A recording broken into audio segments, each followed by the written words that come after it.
Nu'aymi bin Mas'ud irra jirra. Nu'aymin kun seenaa ajaa'ibaa dalage.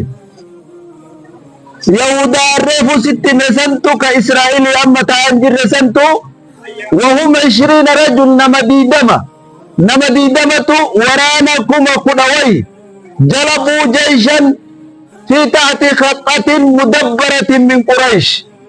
Waraana yoo diqqaate Gaxfaan irraa 6,000, Quraysh irraa 4,000 walirratti 10,000, Quraysh irraa 3,000 boyi naannoo 13,000 fidan jedhan waraan. Isinii galanatti fakkaata. Neelaan fakaatina. Waraanni isaan fidan kun Madiinaa cabsuu edda. Madiinaa diiguu edda. Arra booda da'waa ajjeefnan jedhan. Da'waan ajjeesuun yakuunu biqatli daa'ihaa. Da'waa yoo ajjeesuu barbaadde nama da'waa godhu ajjeefta. Gaafas da'waan achi dhaabata madda goge waan ta'eef.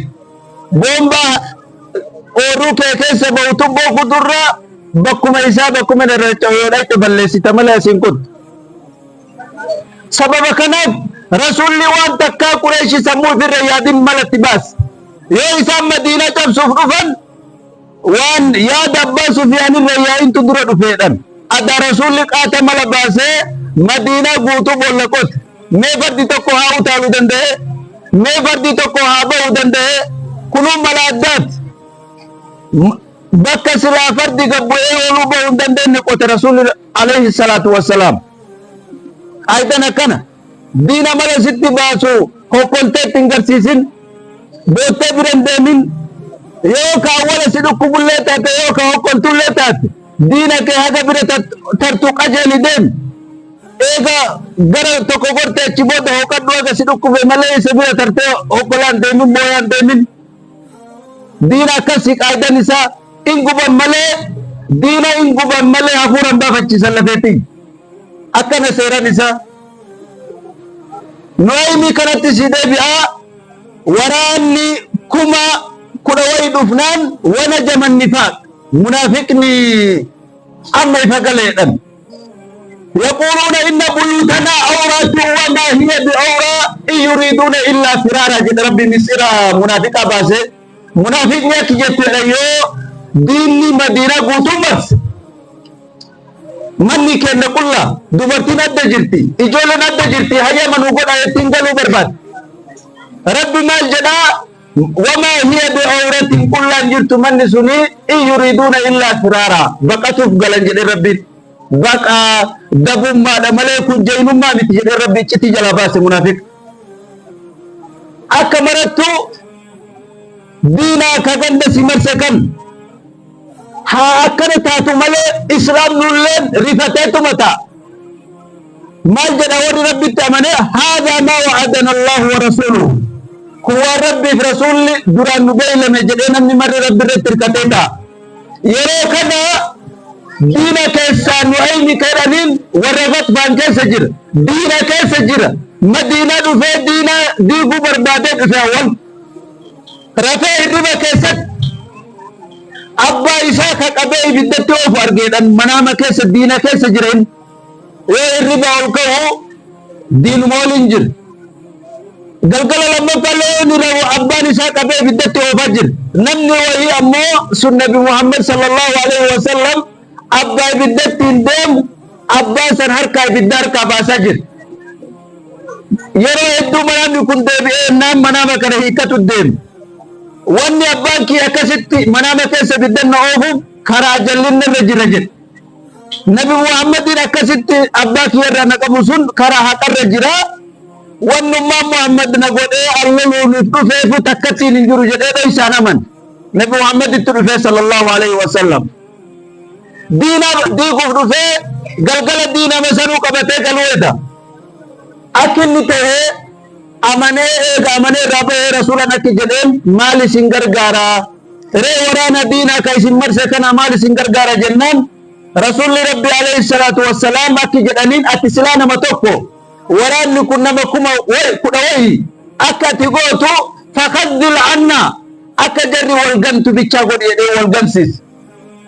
Marree afaanii harkaa qabu kana qajeelee Qureeshaan jedhanii uummanni gabaabduun takka jetti Yahudaa reefuu jawweelesan itti dhufe.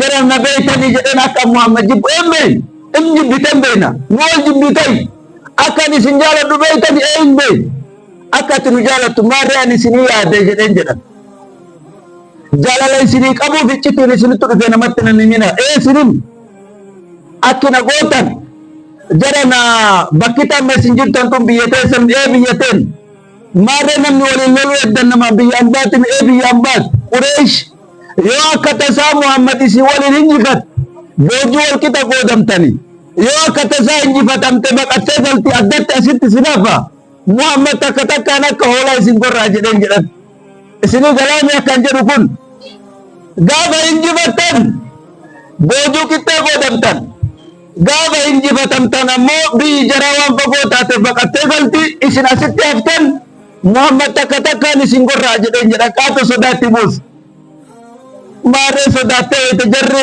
lapheen akkana godhatte fallummaan maalii jedhaniin akki gootan warra Qureeshitiif warra Gaxfaanii san yoo jarri qabdii nama gugurdaa 5 6 10 isin qabsiifte meeshaa waraanaa isin qabsiifte malee waliin lolina jarri yoo nama isin qabsiifte lubbuu isin bira dhoriitu nama isaanii saniif jedhan yaada baree jedhanii mataa raasan qarcooleen tunniin inni akka marattuu dhokaadhaan tare warra Qureeshii sanitti dhaqee Qureeshii addaa beeka bakka jiran yoo kun warri Gaxfaan akka ji'a mamakara jiraate tokko ammoo warra as gadii gara burqaa kana jira akka marattuutti dhufee Qureesh akka isin jaaladhu beeytan eenbeen akka Muhammadin jibbu beeytan eenbeen maarree jarana mistira waa naga bira gahanii iccitiin waa dhagaye waa isinitti himuu dhufe jedhan maal lageef beeyta Yahudan sun duraanuu sharri nama nabiyyii fiitu ajjeesaa ture sani qaata seenoftee beeyta Muhammadin dho isaanitti barreessite meeshaa waraanaa qabdii nuu kennaa jenneeni irraa fuunee sii kennan qaata jetteeni Muhammadin barreessite Muhammadillee jaalate jedhan isinii galaami ifii isat akkas godhe waan kana jaraan ammoo namatti nan himinaa jedhan amma Qureeshitti dhufee amana isa namni tokko hin beeku waan ta'eef Yahudan sun qaata seenoftee qaata gaabbitee Muhammadillee haga wala siin lolla jennee yaadne san dhiifama nu godhi qaata jetteeni Qureeshii tan ammoo qabdii namaatiin meeshaa waraana irraa fuunee namallee sitti kennee ajjeeftee meeshaa waraanallee ittiin gargaaramta qaata jedhaniini jarruu ammaa sitti dhufanii ammaa isinitti dhufanii meeshaa qabdii isin gaafatan ittiin kennina jedhanii qabdii bareeda jedhan yoo akkana bulan dubbiin dhugaadha ganama Qureeshii nama 5 6 fuutee Qureeshitti ergite nu jara na bara bachoo nyaannee as taa'aa jirra fagoo dhufne isin shaayii oo'ituu dhuydanii manaasee teettanii lukaata bachoo fidne haaloon lukotta jedhanii Muhammadii kanan kaafna mataa raaftee Yahudan nu awwalaa jetteedhan